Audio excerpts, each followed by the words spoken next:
നമ്മുടെ പൃഥ്വിരാജിന്റെ character double Mohanan.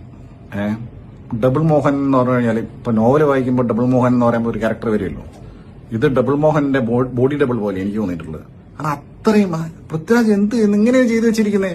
ഒന്നാമത് അദ്ദേഹത്തിന്റെ ഈ ഹെയർ ചപ്ര വിക്ക് വെച്ച പോലെ ഉണ്ട്. ട്രാൻസ്പ്ലാന്റ് ചെയ്ത ഹെയർ ആയിരിക്കാം, ബട്ട് സ്റ്റിൽ ഇതിനകത്ത് അത് സെറ്റ് ചെയ്തപ്പോൾ ചപ്ര തലമുടി എന്തോ ആക്കി വെച്ചിന്.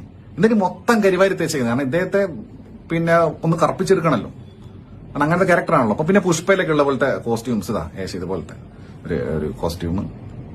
പിന്നെ അത് കൂടാതെ ഇദ്ദേഹത്തിന്റെ അഭിനയം എന്ന് വെച്ച് കഴിഞ്ഞാൽ മറ്റേ സൈഡ് വലിവുണ്ടല്ലോ, സൈഡ് പ്രൊഫൈലും സൈഡ് വലിവും പരിപാടിയൊക്കെ ആയിട്ട് പിന്നെ